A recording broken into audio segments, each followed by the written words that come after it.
Okay, this will be a quick revision of Unit 2. Now, Chapter 1, the main global features. First of all, you need to know that a destination is a place where a journey finally ends. It could be a town, city, or resort, tourist attraction, or major theme park. Okay, and most locations around the world contain a place or region which could be a tourist destinations. Now, features of a destination. What are the features that shows that this destination could be a tourist destination? First of all, information services, like the TIC. It should have a character of the range of visitor attractions, okay? And give examples like theme parks, museums, gardens, children's activities areas. Number 4, enough parking spaces for day visitors. Accessible location for the mass market. As I told you, the destination should be accessible or else fewer tourists will come into the destination. Now, accommodation and catering facilities are one of the features of a destination, and shopping facilities for the visitors, because most of them, they would like to buy souvenirs or go and just shop and buy stuff in the destination. Now, destinations are places where tourism definitely develops. They are influenced by social, cultural, environmental, economic, and political conditions. Now, if we're going to talk about the destination life cycle, all I want to say in this part is that a geographer called Butler in 1980, he was the first person to liken the development of tourist destination, okay? And saying that it's like a product that passes through various stages of product life cycle. If we're going to look at the product life cycle stages of a destination, the first part is exploration. And exploration here is, we gave an example here like in Maldives, only very small tourist numbers visited the destination and there were few tourist facilities. The second part in the product life cycle of a destination is the involvement. Involvement, there were small numbers of tourists and some local facilities started to be developed. The development stage of a destination, here when visitor numbers or tourists, they start to increase, okay? And they start to have even owned facilities in the destination. And of course, there is expansion and upgrading of the local infrastructure in the destination. The next part is the consolidation. And here, when the number of tourists increases more and reaches the peak, okay, an addition of facilities reaches a peak too, as the carrying capacity limit is approached.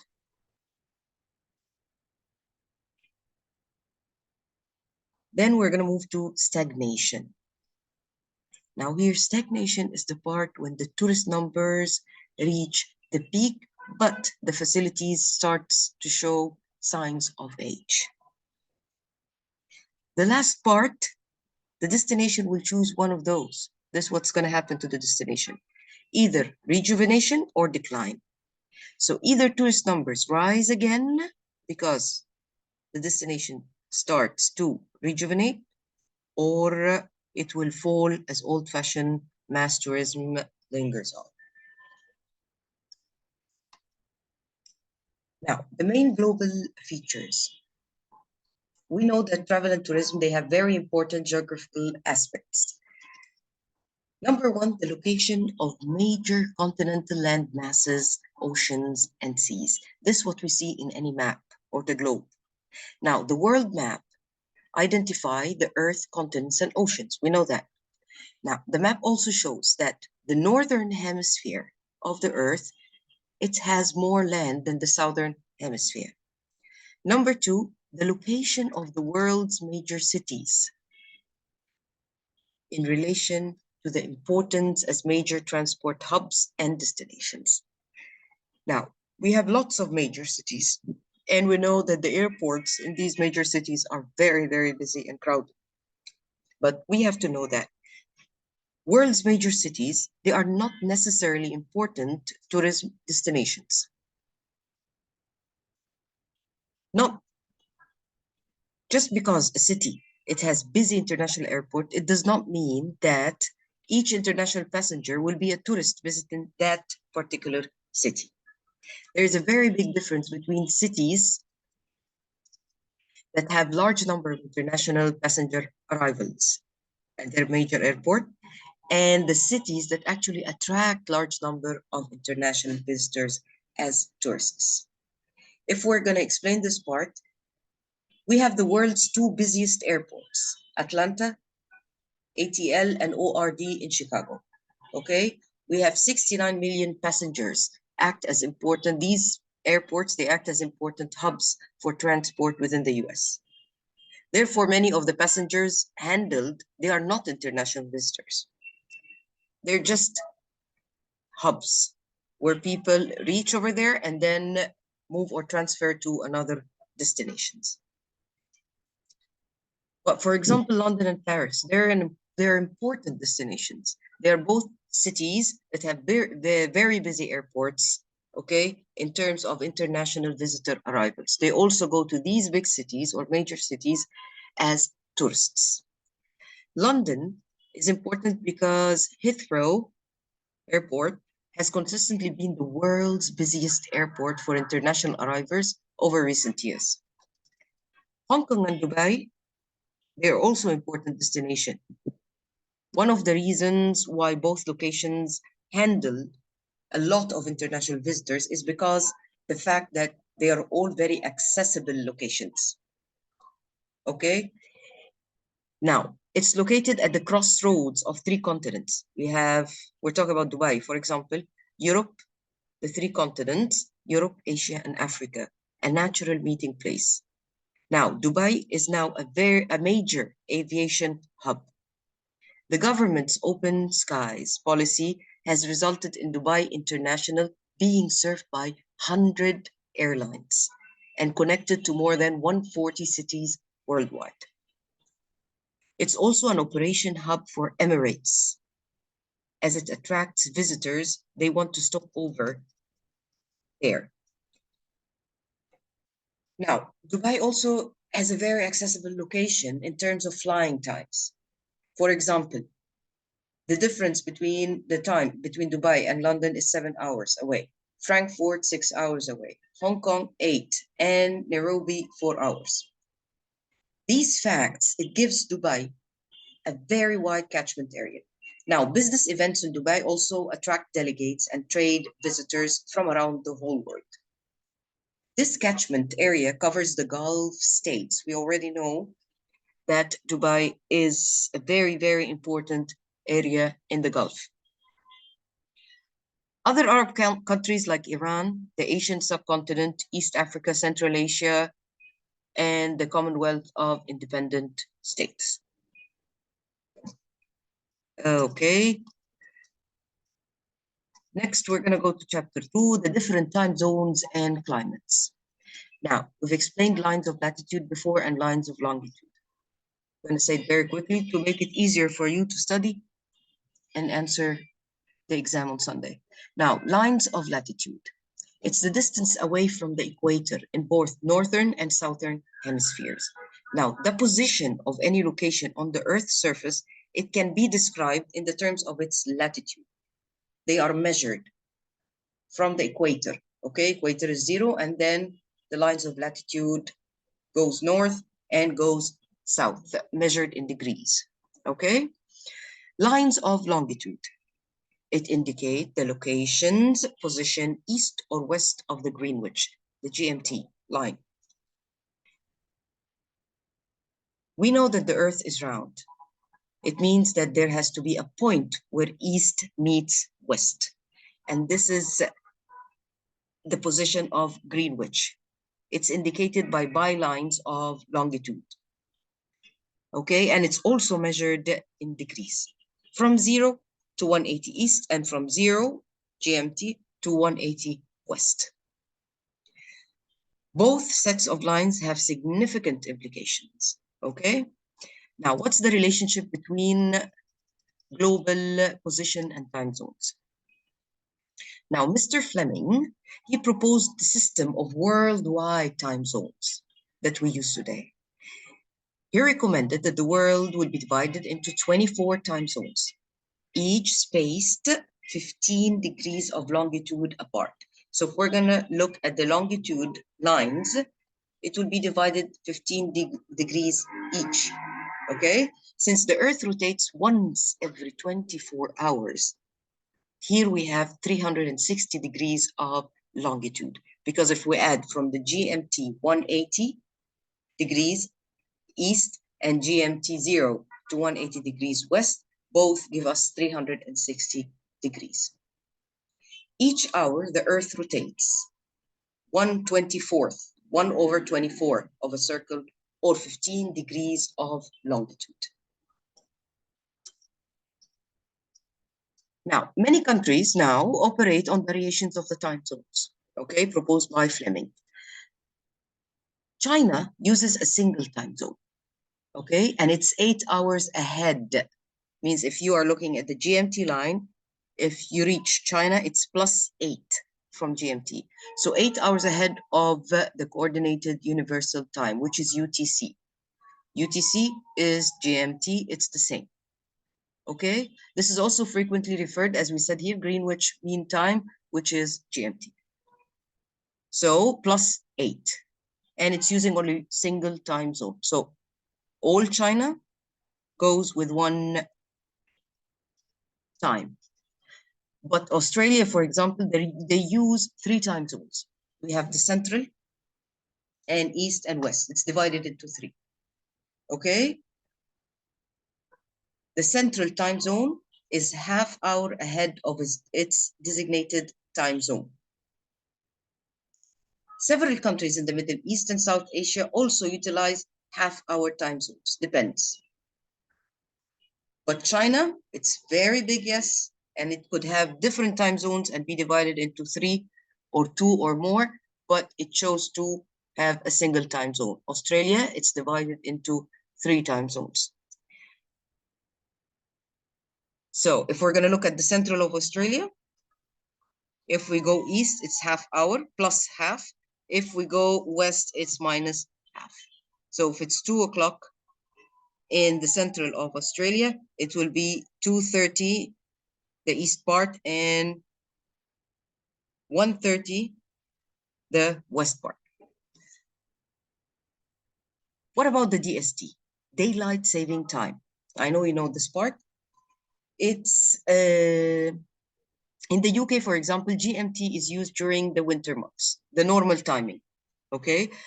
But we have the British, for example, we have the British summertime, and we have it in Egypt too. We started again this year, I guess, when clocks are set forward 1 hour until October, when the time again is changed to go with GMT. What about the IDL? Now, this imaginary line on the surface of the Earth, it's opposite to the Greenwich, to the GMT on the other side, okay? Here, when the date changes as one travels east or west, okay? So if we're gonna look, if we reach to that line, we have the -12 and +12. For example, I have the line of GMT. Now, I'm on the line, the GMT line. If I move east of the GMT, I'm going ahead of time, +1, +2, +3 hours, until I reach to the IDL on the opposite side, which is +12. Okay, if I'm back to the GMT, and then I move west of the line, I'm going behind. So I will go with -1, -2, until I reach the IDL, which is -12 hours, okay? So if I move from that part, the ahead hours, ahead time, to the other area, I will be moving forward, and the opposite. For example here, if a passenger were to cross the IDL, for example, from Los Angeles, which is behind GMT, to Australia, which is ahead of GMT. What happens? They would actually gone forward a day. So if it's 13th of May, it will be 14th of May.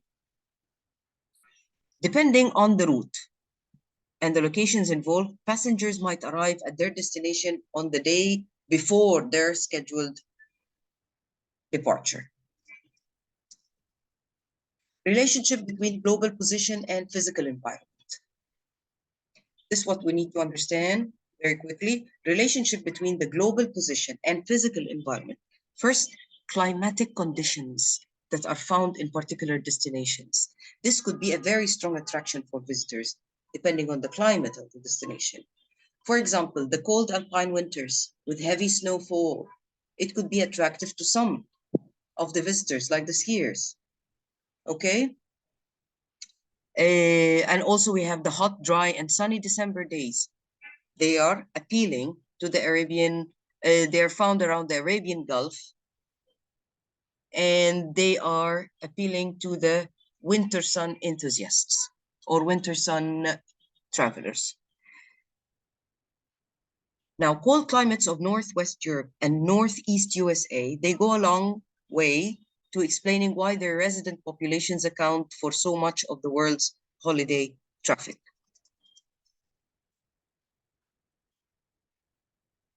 The climatic conditions on the surface of Earth vary with latitude. Okay, remember the lines of latitude.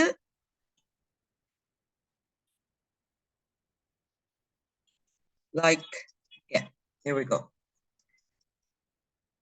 Equatorial latitude. If we're going to stand on the equator, okay? Now, what are the equatorial latitude? It's between the equator, okay, and ahead 5 degrees north and 5 degrees south. What about tropical latitude? It's anywhere between 23.5 degrees north and south of the equator. Okay, subtropical latitudes. It will start from tropical latitudes stopped at 23.5. Subtropical latitudes from 23.5 to 30 degrees, north and south.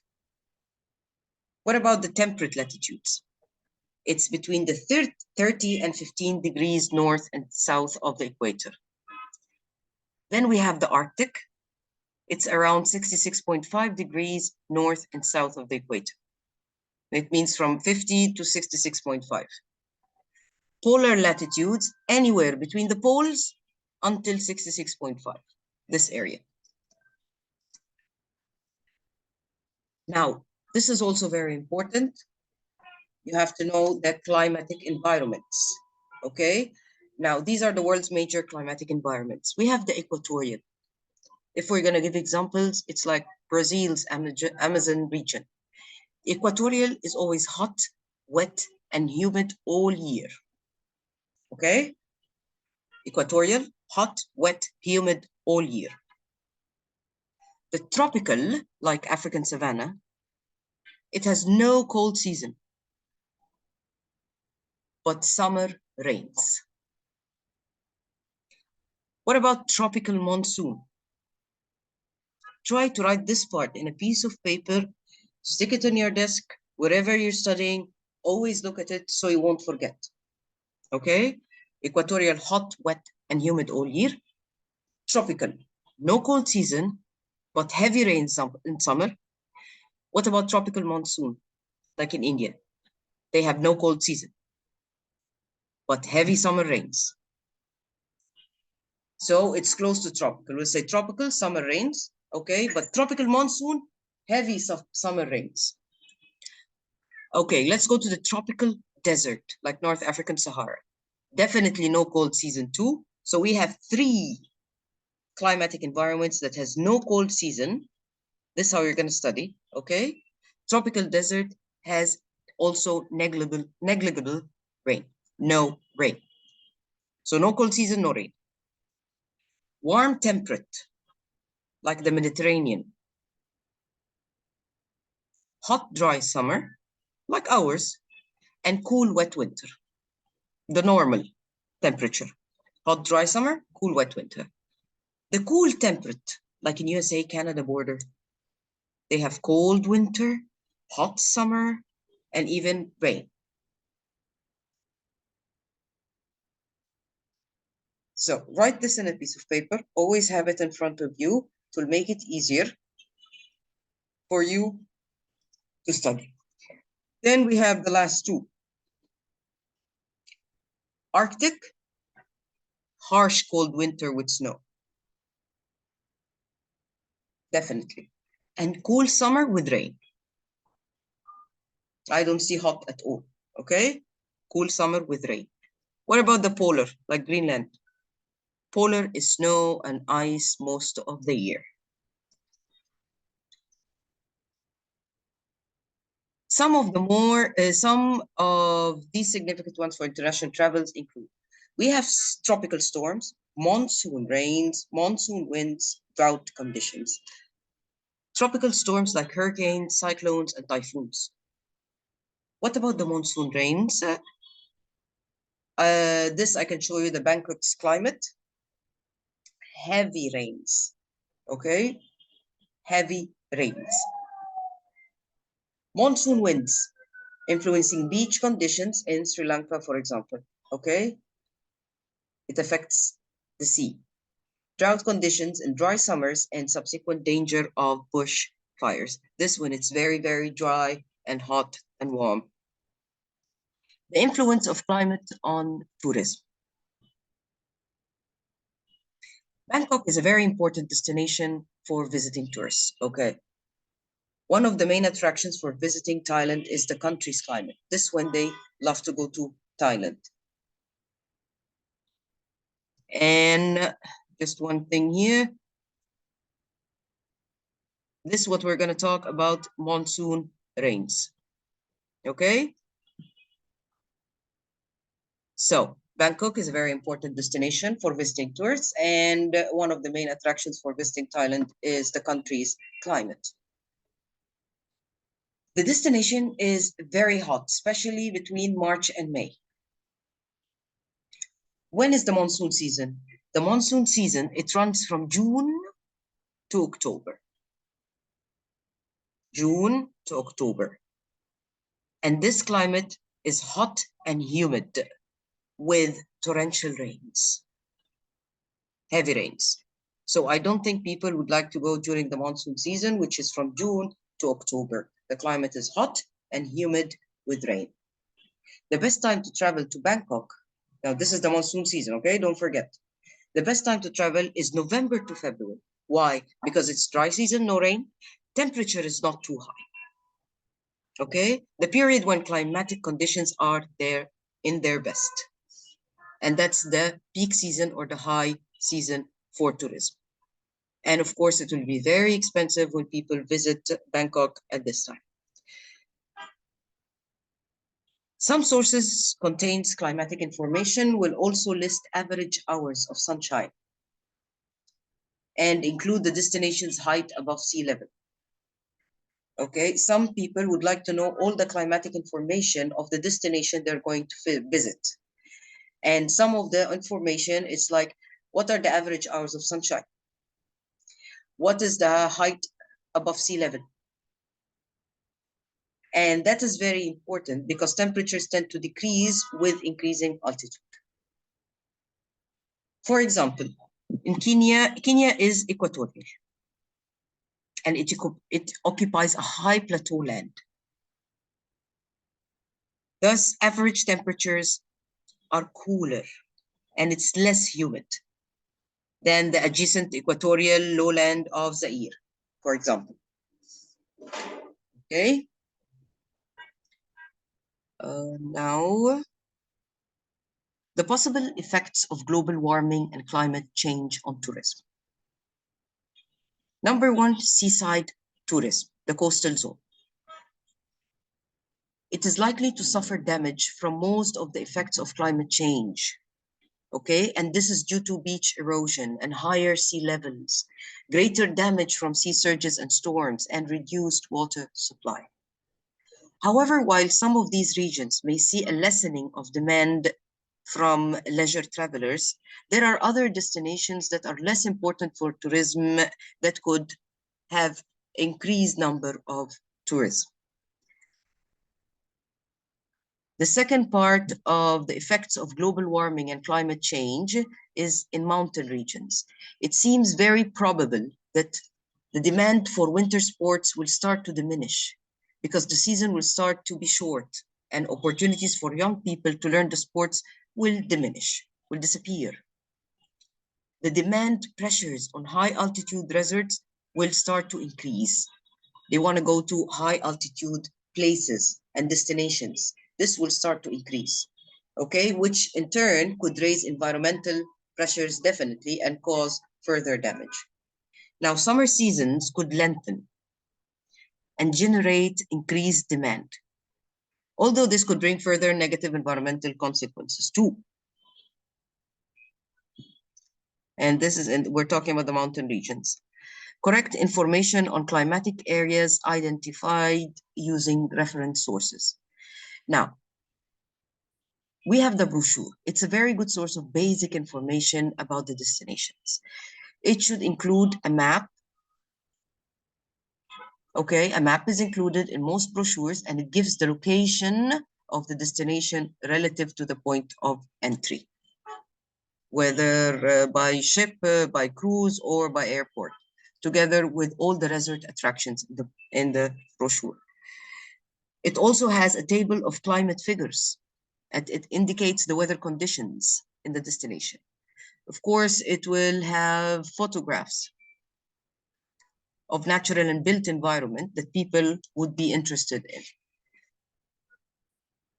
And the main important thing is the description of the facilities that they could find in selected types of destination accommodation. Travel guides. Now, travel guides, it gives a comprehensive, so the first thing, brochure travel guides is the second. It gives a comprehensive coverage of the destinations all over the world. Country and regional guides, like those produced by Rough Guides and distributed worldwide by the Penguin Group. Okay, they have lots of travel guides for mostly like 90% of the countries and destinations for people to buy and check and read. Okay, and it has also, it includes the recommendations from shoestring to luxury accommodation and cover more than 200 destinations around the globe. It includes almost every country in the Americas and Europe, more than half of Africa and most of Asia and Australia.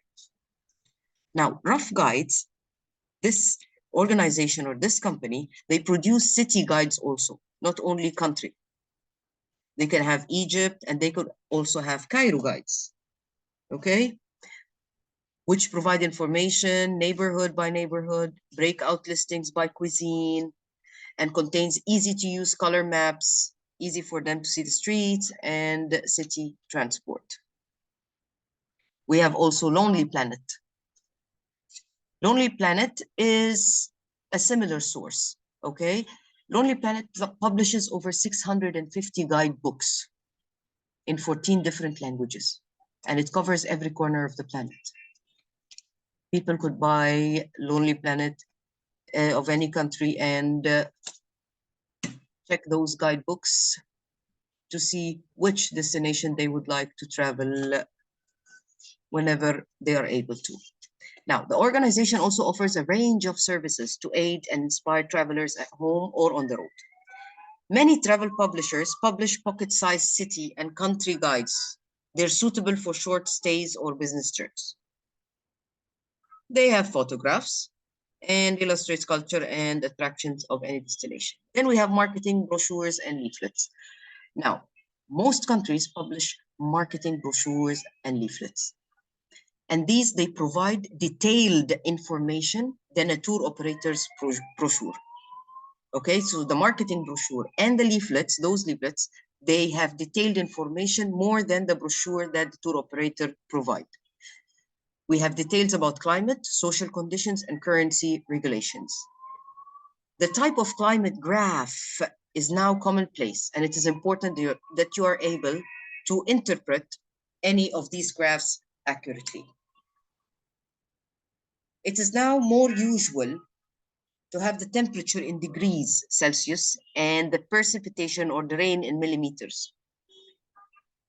You should be able to compare the destinations in terms of the following climatic variables. You need to check the highest and lowest monthly mean temperatures. Annual range of temperature means the difference between the highest and lowest temperature. Wettest month and wettest season. Period of highest humidity. These were chapter 1 and 2. You could revise this and the revision paper I gave you, answer the past papers, and in a bit I'm going to send chapter, or tomorrow I'm going to send chapter 3 and 4. Good luck, guys. You can do it.